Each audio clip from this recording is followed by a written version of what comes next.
Good morning guys! For today's condo living video, ito yung mga activities ko for today. First thing in the morning, I'm gonna go to the gym dahil I want it done in the morning pa lang kaysa sa hapon kasi pag pinagpahapon o pinagpagabi ko siya, di ba, parang there's a tendency na mas hindi mo siya magawa, mabisi ka o tamarin ka, ganyan. So, I really make an effort na mag-gym sa umaga pa lang. Also, hindi din possible mamaya because magkikita kami ni Ara mamaya, kakain kami sa labas. And may mga videos ako for editing today. By the way, today's video pala is sponsored by Axe. They sent me their new product line which is the Axe Fine Fragrances. Super bango, and some of you might have seen this already sa mga Watsons and sa mga department stores. Yes, ako din. That's why even before ako kinontak ni Axe, actually meron na ako nito eh. Aqua Bergamot. Ayan, this is my favorite back then. And I have been using this since March pa nung umattend ako ng SM Beauty event sa Mall of Asia. Nakita ko yung booth ng Axe doon, so I bought one for myself, which is ito nga, the Aqua Bergamot. And ginagamit ko talaga to bago umalis or bago mag-gym. Sobrang timely naman that they've contacted me for this campaign. So, ang galing lang. Anyway, I'll review about this later. But right now, let's go to the gym. Breakfast. Ayan. Hindi ko lang kung tawag dito pero ayan. Ang meal ko pala dun sa meal plan ko is high protein, low carb. So, ay pagkain ko beef yata ito and then parang may bread, may itlog. Ano ba ito? Pickles yata ito. So yun, kain tayo.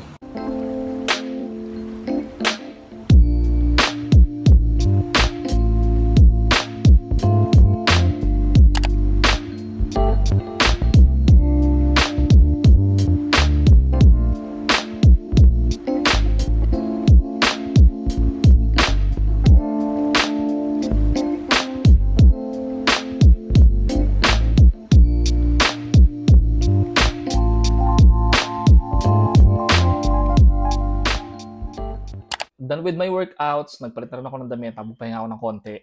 So now let's talk about the Axe Fine Fragrance Collection. And this is their newest release. This time this is infused with essential oils, so scent-wise, it smells more like a perfume than the previous Axe. What makes them good fragrances for me is that they actually last on my skin. From before na 48 hours, now up to 72 hours odor protection. So it's like may dio ka na, may perfume ka pa. And honestly, gumagamit talaga ako ng mga dio spray. Hindi ko lang nasi-share sa inyo. Gumagamit ako from different brands. That's something that I would like to have sa isang dio spray, yung may pagka-perfume yung quality ng scent. And Axe does that in my experience. Kaya kahit mga 1 to 1.5 hour in the gym, yung damit ko tsaka yung steam ng katawan ko, mabango pa din. Kahit amuyin ako ng malapitan, confident ako.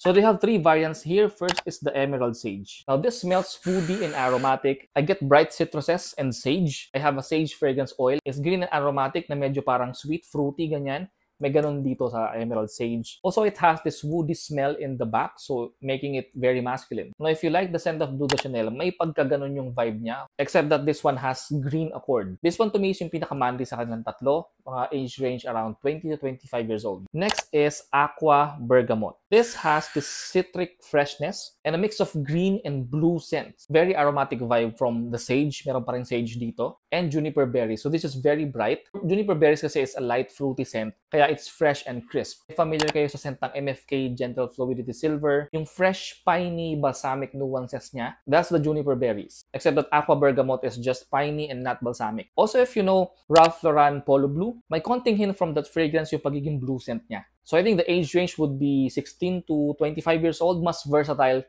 itong Aqua Bergamot. Well, actually, all of them are versatile naman. This is for active guys in school or if you're already working, kung madalas ka sa labas or madalas ka mag-commute, this is gonna be good for you because it's gonna keep you fresh for longer. Next is Blue Lavender. Now, this one has to be my favorite among the 3. It's fresh, it's blue, it's slightly creamy. It has this minty opening na almost eucalyptus vibe mixed with slightly sweet citrus na parang bergamot. It has this creamy and musky dry down, maybe from the musk or amber. I can imagine this in the same scent profile as Chanel Allure Homme Sport or Extreme or Versace Pour Homme. This is your white button-down shirt scent. And again, I like that creaminess and softness that's very alluring and manly. Take note pala, if itetest nyo siya for you to get the scent, spray it on the spot ng mga around 2 seconds para makuha nyo yung oil niya so you can understand it better. Now, yung overall experience ko sa mga products na to is that matagal talaga siya nagsistay on skin. Gaya nga nung sinare kong experience kanina bago ko mag-gym. Kahit after ko mag-gym, mabango pa din ako at mabango pa rin yung pawis ko. And kapag napapawisan ako, medyo nagpo-project din siya. Parang, you know, when your body heats up, medyo na-activate din siya. Kapag naman may lakad ako buong araw, pag-uwi ko naamoy ko pa rin sa damit ko and hindi din amoy katawan or hindi din amoy pawis yung damit ko. So, odor blocking talaga siya. Kung i-compare ko siya sa dating mga Axe, ang laking improvement talaga niya. It's gonna be a nice additional to our hygiene, lalo na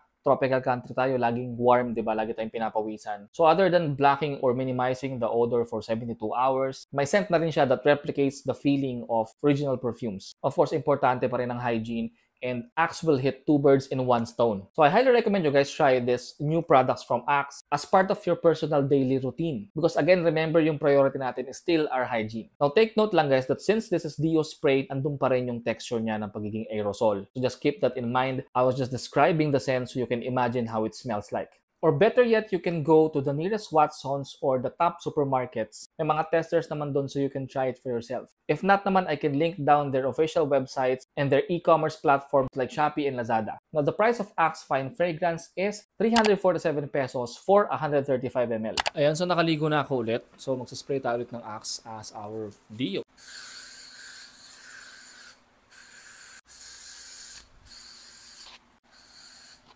Gumamit na ako ng ilaw kasi obviously gabi na. Prepare na ako kasi mamaya-maya darating na yun si Ara dito. So for today's outfit is just white t-shirt sa loob. Tapos gagamit lang ako ng overshirt lang na nabili ko from Uniqlo. Alam niyo naman ako, minimalist lang tayo.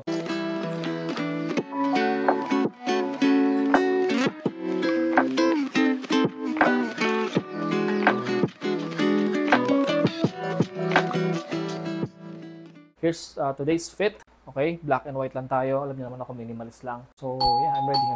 Hindi na si Ara. Hello. Hi. Hey. Magbablog ako. Say hi to the vlog. Ayan. Ang bango mo ah. Yeah. Ano yan? Nami mo? Oo, ano yan?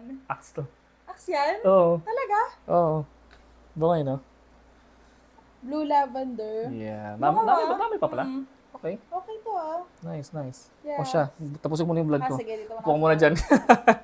Sa naamoy niya. So kaya di ba nag-spray ako and the scent still lingers in the air sa pagpasok ni Ara na amoy niya. Anyway, I'm done.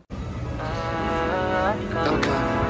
Let me say this one time, you make me feel alright. So nice. I know you wanna do more, say less. You can stay the night, you don't gotta go, we could take this slow.